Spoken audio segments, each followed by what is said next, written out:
الحمدللہ رب العالمین والصلاة والسلام علی رسولہ الکریم وعلی آلہ واصحابہ اجمعین اما بعد فاعوذ باللہ من الشیطان الرجیم بسم اللہ الرحمن الرحیم رب شرح لی صدری ویسر لی امری واحلل عقدۃ من لسانی یفقہوا قولی۔ ہم اپنی زندگی میں دیکھیں تو ہمارے پاس مختلف سچویشنز میں مختلف قسم کی اشیاء ہوتی ہیں جن کی مختلف قیمت ہوتی ہے، اور ہم چیزوں کی قیمت کے اعتبار سے، ان کی اہمیت کے اعتبار سے اپنی زندگی میں فیصلے کر رہے ہوتے ہیں کہ اس کو کیسے ہینڈل کرنا ہے، کس کو دینا ہے، کس کو نہیں دینا۔ مثال کے طور پہ آپ نے کسی کو 10 روپے بھجوانے ہیں، تو 10 روپے اگر آپ بھجوائیں گے تو آپ کسی چھوٹے بچے کے ہاتھ بھی بھجوا دیں گے بیٹا یہ جا کے فلاں بندے کو دے آؤ، تو کوئی مسئلہ نہیں ہوگا، آپ کو زیادہ گھبرانے کی ضرورت نہیں، آپ پریشان نہیں ہوگے، کیونکہ 10 روپے ہیں۔ 10 روپے اگر چلے گئے تو ٹھیک ہے، نہ بھی گئے اگر گم ہو گئے راستے میں یا کوئی مسئلہ بھی ہوگا تو کوئی بات نہیں، چھوٹی سی رقم ہے، ضائع ہونے پہ کوئی مسئلہ نہیں ہوگا۔ اور آپ کسی کو بھی دے سکتے ہیں، بچے کو دے دیا، کسی کو بھی کہہ دیا، کوئی ایسا بندہ جو کہ ذمہ دار نہیں بھی ہے تب بھی آپ دے دیتے ہیں کہ ٹھیک ہے جا کے اس فلاں شخص کو 10 روپے دے کے آ جاؤ۔ لیکن اگر آپ نے کسی کو 1 لاکھ روپیہ بھجوانا ہے تو 1 لاکھ روپیہ بھجوانے کے لیے کبھی بھی آپ کسی چھوٹے بچے کو نہیں دیں گے کہ بیٹا یہ جا کے 1 لاکھ روپیہ دے کے آ جاؤ۔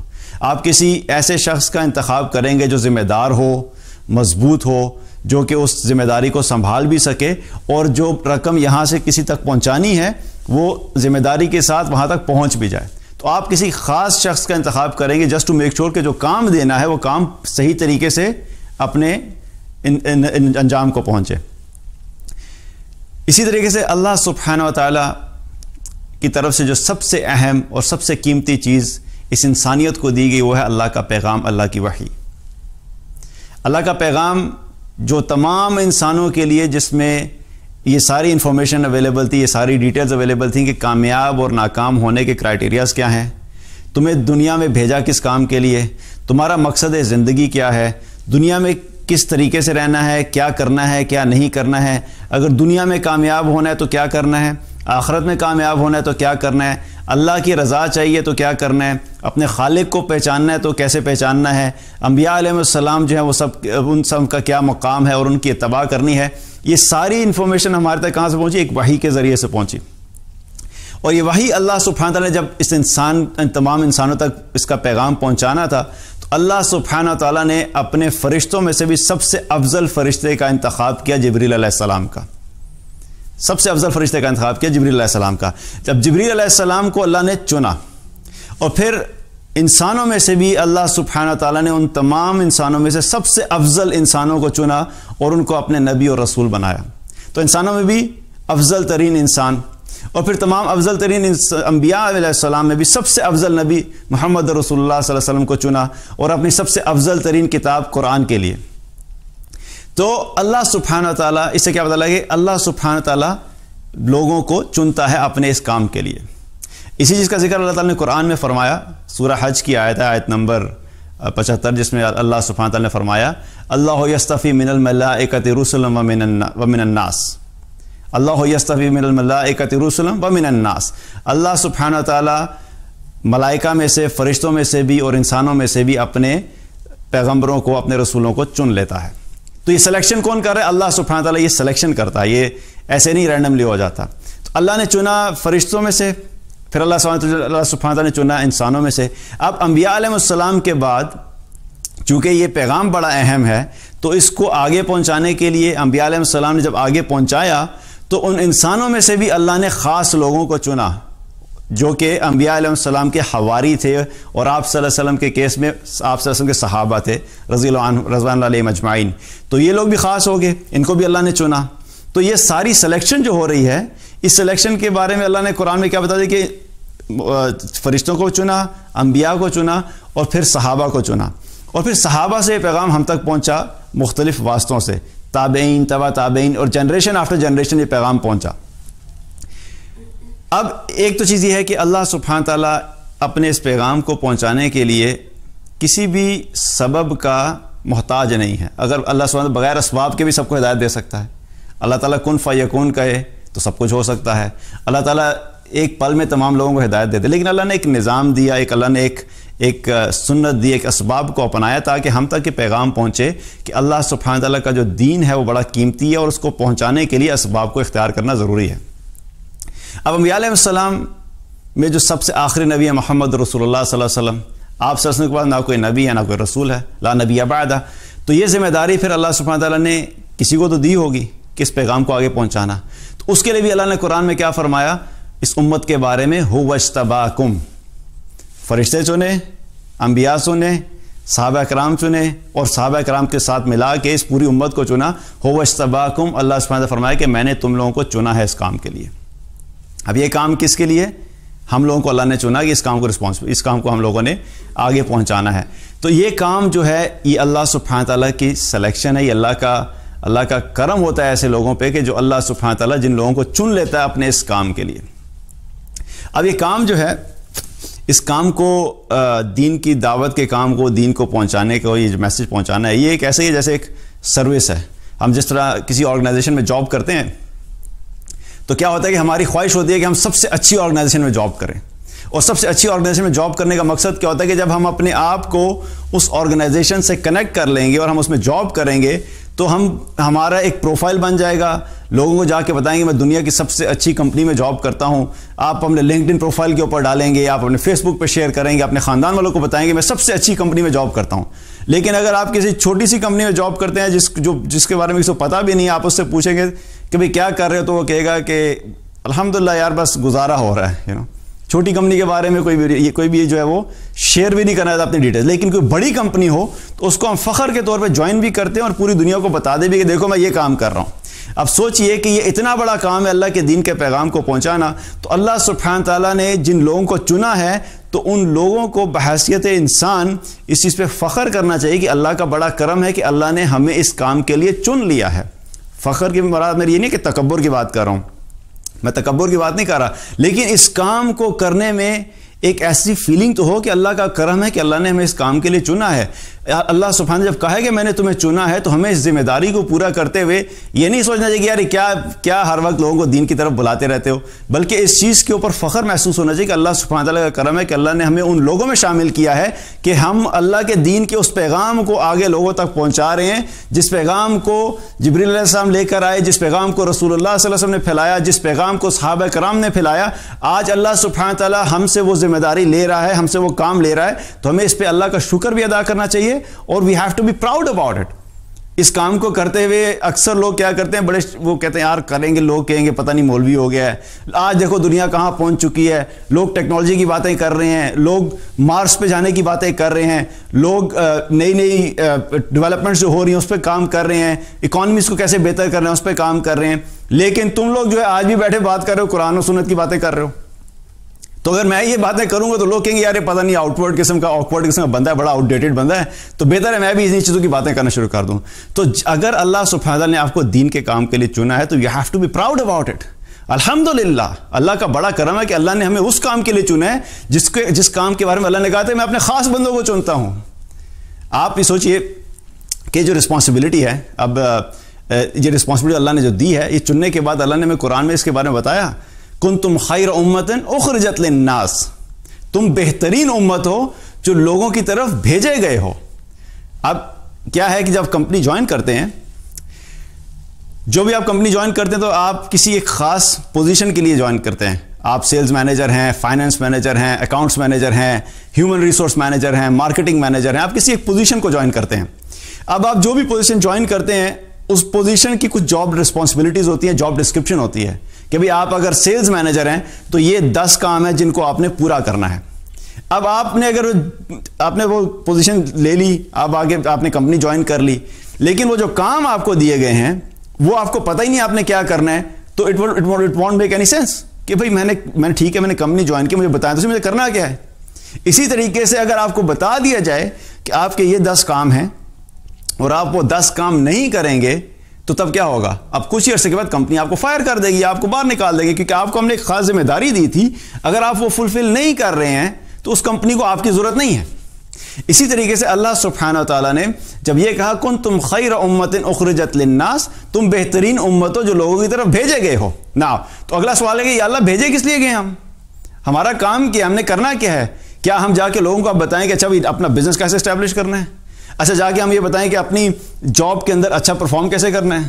یا ہم یہ جا کے بتائیں کہ اپنے ریئل اسٹیٹس کو کیسے آپ نے اچھا چلانا ہے، یا اپنی اکانومی کو کیسے بہتر کرنا ہے، یا اپنے گھر کو خوبصورت کیسے بنانا ہے، یا اپنے جسم کو، اپنے کپڑوں کو زبردست کیسے کرنا ہے، کیا یہ سب باتیں بتائیں؟ نہیں، اللہ سبحانہ نے فرمایا تأمرون بالمعروف وتنہون عن المنکر وتؤمنون باللہ.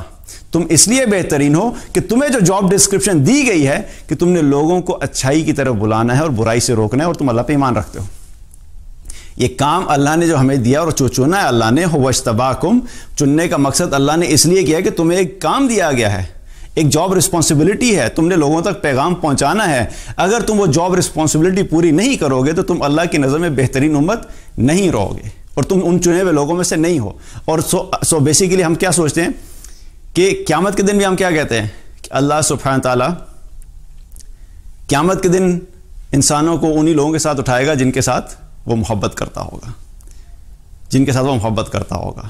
اور جو لوگ جس طرح کے کام میں ہوں گے وہ سارے وہ قیامت کے دن ویسے ہی اکٹھے ہوں گے. آپ سوچئے کہ اگر ہماری محبت اللہ سبحانہ تعالیٰ سے ہے، اگر ہماری محبت انبیاء علیہ السلام سے ہے، اگر ہماری محبت صحابہ کرام رضوان اللہ علیہم اجمعین سے ہے، اور ہم وہ کام بھی کر رہے ہیں، تو ہمارا خاتمہ کن کے ساتھ ہوگا؟ انشاءاللہ قیامت کے دن اللہ کی رحمت سے امید ہے کہ اللہ تعالیٰ ہمارا خاتمہ بھی ان لوگوں کے ساتھ کریں گے. لیکن اگر ہم اپنی رسپانسبلٹی پوری نہیں کر رہے، جو کام اللہ نے دیا ہم وہ کام ہی پورا نہیں کر رہے، تو پھر ہم کن لوگوں کے ساتھ ہوں گے؟ So we have to think about this thing.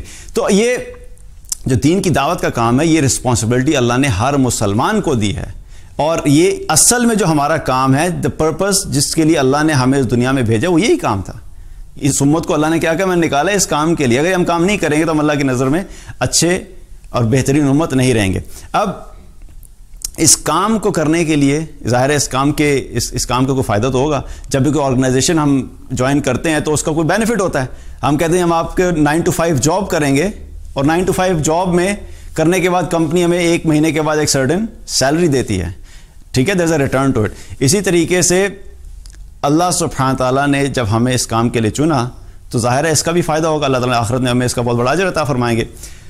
رسول اللہ صلی اللہ علیہ وسلم نے ایک مرتبہ علی رضی اللہ عنہ کو فرمایا، صحیح بخاری کی روایت ہے، آپ صلی اللہ علیہ وسلم نے فرمایا کہ اے علی، اگر تیرے ذریعے سے اللہ سبحانہ تعالیٰ کسی ایک شخص کو ہدایت دے دے تو وہ تیرے لیے سرخ اونٹوں سے زیادہ بہتر ہے.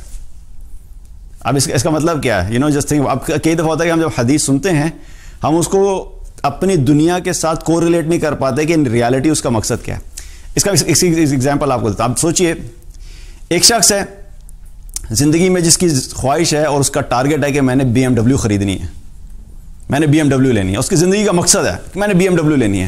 اب وہ اس مقصد کو حاصل کرنے کے لیے اس نے محنت شروع کی، چھوٹے سے لیول سے جاب شروع کی، پیسے اکٹھے کرنا شروع کیے، کبھی تھوڑا ایکسٹرا ٹائم لگایا، کہیں پہ بزنس کیا، کہیں پہ سائڈ بزنس کیا.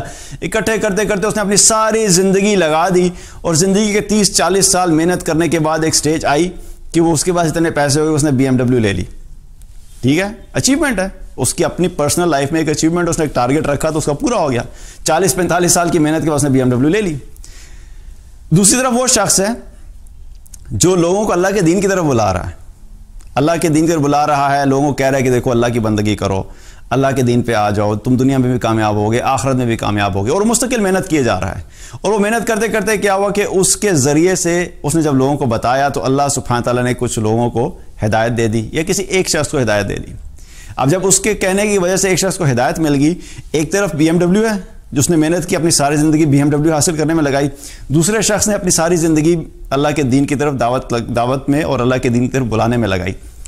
اب اس کے ذریعے سے اللہ نے ایک بندے کو ہدایت دے دی اور اس کی BMW ہوگی. تو اس کا مطلب کیا ہے؟ آپ صلی اللہ علیہ وسلم کیا فرما رہے ہیں، علی رضی کیا فرمایا کہ تمہارے لیے تمہاری وجہ سے اگر ایک شخص کو ہدایت مل جاتی ہے تو سرخ اونٹوں سے بہتر ہے. تو اس کا کیا مطلب ہے کہ ایک سرخ اونٹوں کی اگر آپ ویلیو نکالیں تو پرابلی BMW سے زیادہ ہی بنے گی. اس وقت کے سرخ اونٹ جو ہیں اس وقت BMW سے زیادہ ہی بنے گی. تو کیا مطلب کہ ایک BMW یا دنیا کی کوئی بھی مہنگی سے مہنگی چیز حاصل کرنا اس سے زیادہ بہتر ہے. آپ سے فرما رہے کہ اس سے زیادہ بہتر ہے کہ تم اپنے آپ کو اللہ کے دین کے اندر لگاؤ، اللہ کے دین کی دعوت میں لگاؤ، تاکہ تمہارے ذریعے سے لوگوں کو ہدایت ملے. اور اگر ایک کو بھی مل گئی تو تمہاری ساری محنت سے زیادہ بہتر ہے. 40 سال وہ دنیا میں BMW بنانے میں لگا دی اس نے، اور اللہ سبحانہ تعالیٰ نے آپ کے ذریعے سے کسی ایک شخص کو ہدایت دی، تو یقین جان لیں کہ ان BMW اور سرخ اونٹوں سے بہتر ہوگی. So that's how it is. یہ اللہ کے دین کا کام جو اس کے اندر اللہ سبحانہ تعالیٰ نے بڑی برکت رکھی ہے اور اس کی بڑی فضیلت ہے. اسی طریقے سے ایک اور روایت ہے ابن ماجہ کی, آپ صلی اللہ علیہ وسلم نے فرمایا, اس کا مفہوم ہے کہ لوگوں میں سے کچھ ایسے ہیں جو نیکیوں کی چابیاں ہیں اور برائیوں سے روکتے ہیں, اور بعض ایسے ہیں جو برائیوں کی چابیاں ہیں اور نیکیوں سے روکتے ہیں. اور آپ سے فرمایا کہ مبارک ہو ان لوگوں کو جن کے ذریعے سے اللہ تعالیٰ نے نیکیوں کے دروازے کھول دیے, اور ہلاکت ہو ان لوگوں کے لیے جن کے ذریعے سے شر کے دروازے کھل گئے. تو جو نیکی کی طرف بلانے والے لوگ ہوتے ہیں, نیکی کی طرف لوگوں کو ترغیب دیتے ہیں, ایسے لوگوں کے لیے رسول اللہ صلی اللہ علیہ وسلم کہ مبارک ہو اس وقت, اور جس کے لیے اللہ کے رسول صلی اللہ علیہ وسلم کی مبارکباد ہو, اس کی مبارکباد میں اور اس کی کامیابی میں کوئی شک رہ جاتا ہے کیا؟ تو یہ بہت عظیم کام ہے جس کے لیے اللہ نے اس امت کو چنا. اب جب دین کی دعوت کے کام کی بات آتی ہے تو اکثر یہ کہتے ہیں کہ میں کیا کر سکتا ہوں یا میں کیا کر سکتی ہوں, کیونکہ دعوت کے اعتبار سے سب سے پہلی چیز یہی آتی ہے کہ کھڑے ہو کے لوگوں کے سامنے دین کی بات کرنی پڑے گی. اب ہر بندے کے اندر, ہر شخص کے اندر بات کرنے کا سکل نہیں ہوتا, تو اس کا مطلب یہ ہے کہ وہ دعوت کا کام کر ہی نہیں سکتا, یا وہ اپنا حصہ اللہ کے دین کے لیے ڈال ہی نہیں سکتا. اس کا کیا کنٹریبیوشن ہے؟ ہر انسان کیا کنٹریبیوشن کر سکتا ہے؟ تو ایک چیز یاد رکھیں کہ دین کی دعوت کا جو مین مقصد کیا ہے کہ لوگوں تک اللہ کے دین کے پیغام کو پہنچانا. So that is the prime objective, right? پیغام کو پہنچانا. ہدایت ملے گی نہیں ملے گی یہ ہمیں نہیں پتا, اور نہ ہی اللہ نے قیامت کے دن ہم سے یہ سوال کرنا ہے کہ تمہارے ذریعے سے کتنے لوگوں کو ہدایت ملی. ہاں, محنت کا سوال ہوگا تم نے کوشش کتنی کی تھی, اپنے پورے دن میں سے کتنا وقت نکالتے تھے تم اللہ کے دین کو سیکھنے کے لیے اور سیکھ کر لوگوں کو پہنچانے کے لیے, یا تمہارا کنٹریبیوشن دین کے لیے کیا تھا.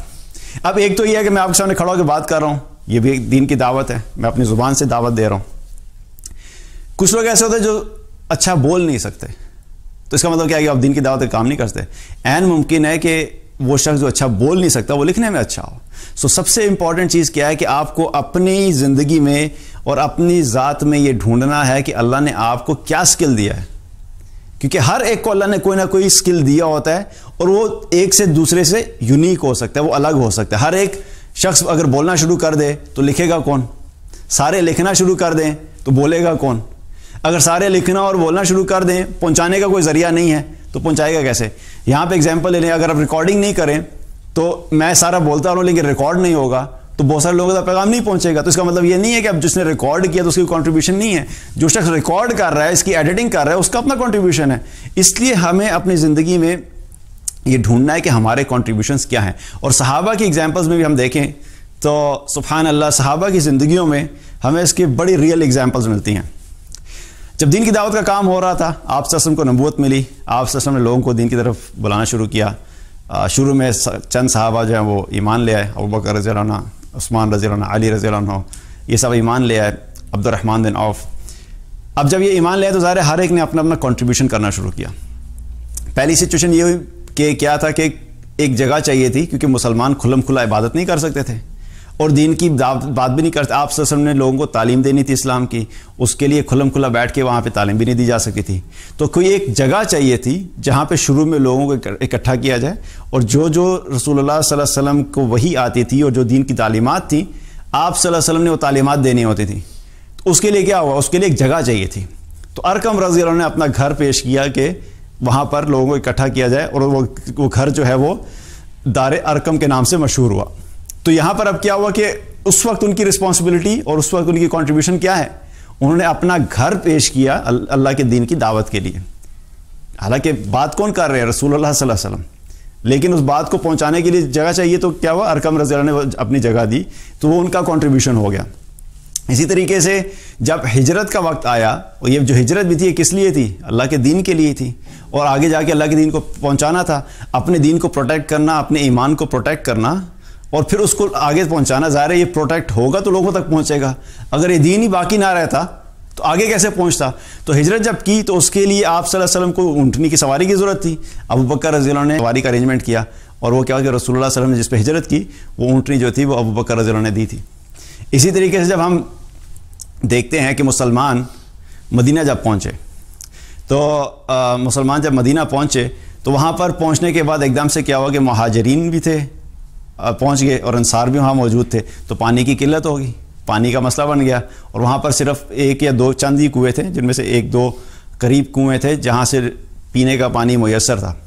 اب جب پانی پینے کے لیے نہیں ہوگا تو باقی ساری چیزیں پیچھے رہ گئی. سب سے پہلی رسپانسبلٹی کیا تھی کہ پینے کے لیے پانی نہیں ہے, آپ کے کھانے کا انتظام, پینے کا انتظام نہیں ہے, تو باقی کام تو آگے چل ہی نہیں سکتے. تو کیا کہ اس وقت عثمان رضی اللہ عنہ نے اس کنویں کو خریدا اور مسلمانوں کے لیے وقف کر دیا.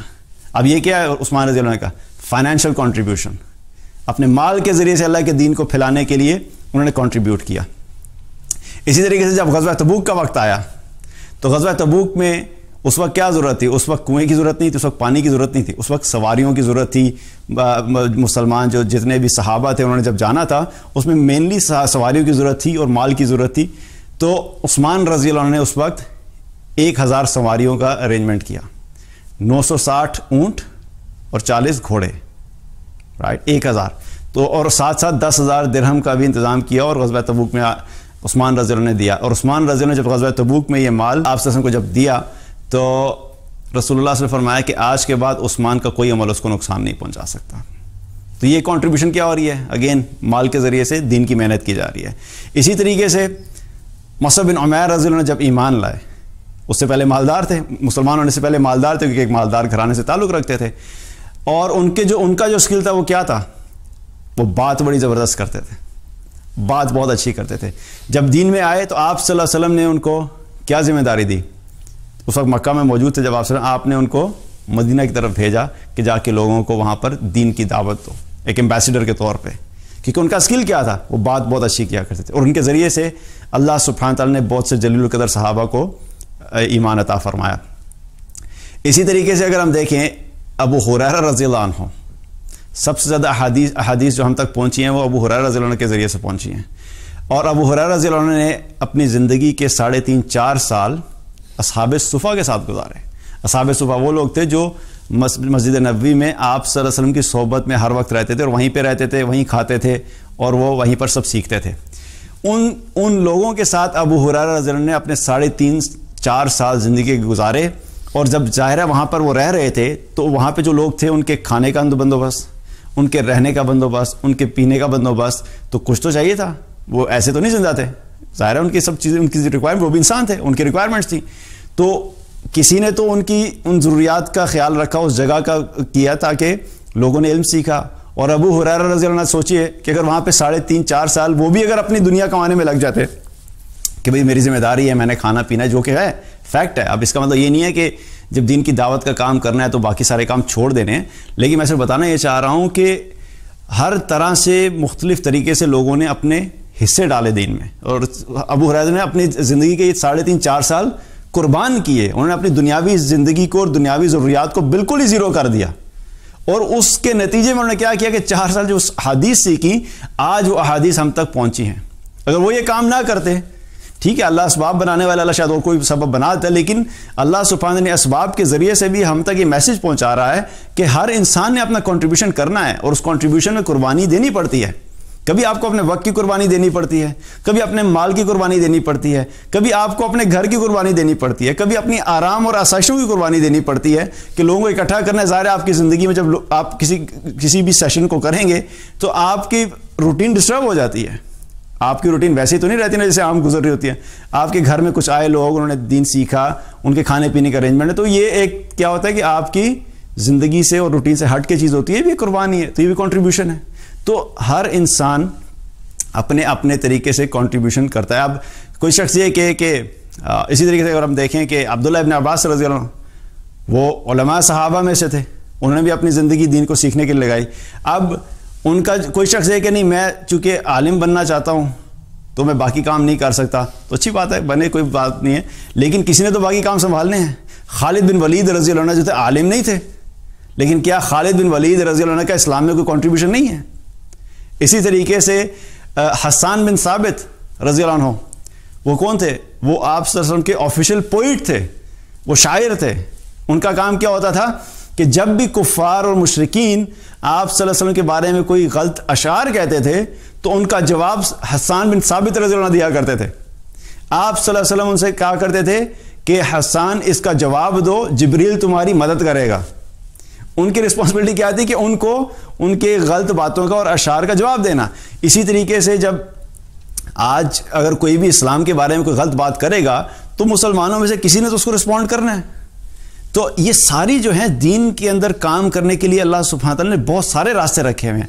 ہر انسان اپنے اپنے سکل کے اعتبار سے کنٹریبیوٹ کر سکتا ہے. اب آج ہم بات کرتے ہیں اگر ہمارے پاس جو ریسورسز ہیں, 1400 سال پہلے حالات ڈیفرنٹ تھے, ڈائنامکس مختلف تھیں اور ریکوائرمنٹس مختلف تھیں.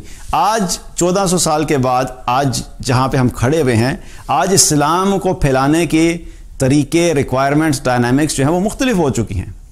اس وقت اونٹوں پہ جانا, گھوڑوں پہ جانا وہ سب تھا. آج پیغام پہنچانا ہے تو آپ فیس بک کے ذریعے, یوٹیوب کے ذریعے, واٹس ایپ کے ذریعے اس پیغام کو پوری دنیا میں پھیلا سکتے ہیں.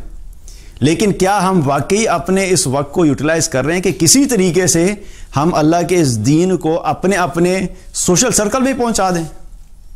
تو آج اگر کوئی شخص کچھ نہیں بھی کر سکتا تو کیا ہے کہ اپنے جو فیس بک اکاؤنٹس ہیں اور واٹس ایپ کے اوپر جو شیئرنگ ہوتی ہے, اسی ایٹ لیسٹ وہ میسج تو ہم شیئر کر سکتے ہیں, بجائے اس کے کہ فضول قسم کی باتیں شیئر کرتے رہیں. اللہ کے دین کی کوئی بات پہنچا دیں, دیٹ از یور کنٹریبیوشن. تو ہر انسان کی کنٹریبیوشن آج بھی ہے. لیکن میں یہ نہیں کہہ رہا کہ صرف اپنے آپ کو اس پہ مطمئن کر لینا کہ ٹھیک ہے میں یار واٹس ایپ کر لیتا ہوں, that's it, that is not enough. یہ کافی نہیں ہے, ہمیں اس سے آگے بڑھنا ہے, ہمیں دین سیکھنا ہے. دین جب ہم خود سیکھیں گے, علم حاصل کریں گے, اس علم کو اپنی اگلی جنریشن تک پہنچانا ہے. یہ ایک اور ہمارا اس وقت پرابلم ہے, دیٹ از اندر ایشو جو کہ ہمیں اس وقت فیس ہو رہا ہے. کیونکہ آپ دیکھیے کہ میں اگر اپنے ایج گروپ کی بات کروں تو ہر جنریشن نے اگلی جنریشن میں وہ ہینڈنگ ٹیکنگ اوور کا ایک ٹائم ہوتا ہے. ہم نے اپنے والدین سے جو کچھ سیکھا اور انہوں نے جو کچھ سیکھا انہوں نے ہم تک پہنچایا جتنی انہیں سمجھ تھی. اب ان کے پہنچانے کے بعد جو ہمیں پتہ لگا, ہماری ذمہ داری کیا ہے, ہم نے وہ چیز جو چیز آج ہم سیکھ رہے ہیں اور ہم نے سیکھی ہے ابھی تک, ہم نے اپنی اگلی جنریشن کو پہنچانی ہے. Now I'll ask you a question کہ جو ہماری لیئر ہے اس وقت, اگر ہم نے خود دین سیکھا ہی نہیں اور ہمارے دلوں میں دین کی امپورٹنس ہی نہیں, ہمارے دلوں میں اس چیز کی خیال ہی نہیں کہ ہم نے اپنے بچوں کو اور اپنی اگلی نسل کو اللہ کے دین کے اوپر قائم رکھنا ہے, تو ہمیں کیا کرنا چاہیے؟ اگر ہمیں اپنی ذمہ داری کا احساس نہیں ہے تو ہماری اگلی نسل کیسی نکلے گی؟ جب ہم اپنا رول پلے نہیں کریں گے. آج ہمیں فکر کس چیز کی ہے؟ ہمیں یہ فکر ہوتی ہے کہ ہمارے بچے تعلیم سب سے اچھی یونیورسٹی سے حاصل کریں, سب سے اچھے کالج سے حاصل کریں, ہمارے بچوں کا ایکسنٹ جو وہ امریکن ایکسنٹ ہونا چاہیے اور برٹش ایکسنٹ ہونا چاہیے, ہمارے بچوں کی انگلش سب سے اچھی ہونی چاہیے. ہمیں دنیا کے اعتبار سے اپنے بچوں کی تربیت کا احساس ہے, ہمارے بچوں کو ٹیکنالوجی میں سب سے آگے ہونا چاہیے. ٹھیک ہے, فائن, ہمیں دنیا کی ٹیکنالوجی بھی سیکھنی ہے, دنیا کی تعلیم بھی سیکھنی ہے, لیکن صرف یہی ہماری رسپانسبلٹی نہیں ہے. ہماری رسپانسبلٹی یہ ہے کہ ہمارے بچے اچھے مسلمان کیسے بنیں گے, ہماری اگلی نسل کا تعلق اللہ اور اللہ کے رسول صلی اللہ علیہ وسلم سے کیسا ہے, ہم نے اپنی اگلی جنریشن کو کیا دے کے جا رہے ہیں. کیا صرف یہ گیجٹس دے کے جائیں گے, یہ mobile, tablets, notebooks, MacBooks and all of these things? کیا ہم نے اپنی اگلی نسل کے لیے قرآن کے لیے فکر نہیں کرنی کہ ان کو قرآن آتا ہے کہ نہیں آتا؟ ہمیں اس چیز کی فکر نہیں کرنی کہ ان کو رسول اللہ صلی اللہ علیہ وسلم کے احکامات کا پتہ ہے کہ نہیں پتہ؟ ہمیں اس چیز کی فکر نہیں کرنی کہ انہیں دین پہ چلنے کے لیے وہ کیا ماحول دینا ہے, وہ کیا محنت کرنی ہے کہ کل کو یہ جب بڑے ہوں تو قیامت کے دن آ کے ہمارے گریبان نہ پکڑیں کہ آپ نے ہمیں ٹیکنالوجی تو ساری سکھا دی تھی, آج قیامت کا دن ہے, قبر کے اندر جب ہم سے سوال پوچھے گے تو ہمیں پتہ نہیں تھا ہم نے کیا جواب دینا ہے. So we have to understand this thing. دین کی دعوت کا کام صرف اس لیے نہیں ہے کہ بس چلو یار سب کر رہے ہیں تو ہم نے بھی کرنا شروع کر دیا. اس کے پیچھے پوری اگلی جنریشن کی ہماری جو ہے وہ اس کی ایک رسپانسبلٹی ہے, اور نہ صرف جنریشن کی رسپانسبلٹی ہے بلکہ مسلمانوں کے علاوہ جو باہر نان مسلمز ہیں ان تک بھی پیغام پہنچانا تھا. ہم ان تک پیغام تو کیا, اس وقت تو ہم مسلمانوں کو اپنی اگلی نسل کے جو ہے لالے پڑے ہوئے ہیں کہ ہماری اپنی اگلی نسل جو ہے وہ کس ڈائریکشن میں جا رہی ہے. اللہ کا شکر ہے الحمدللہ کہ دین کی محنت کا کام بھی لوگ کر رہے ہیں اور بہت سے لوگ جو ہے وہ اس محنت میں لگے ہیں. اللہ تعالیٰ ان کے ایمان میں اور ان کو ایمان میں برکت عطا فرمائے, ان کے کام میں برکت عطا فرمائے.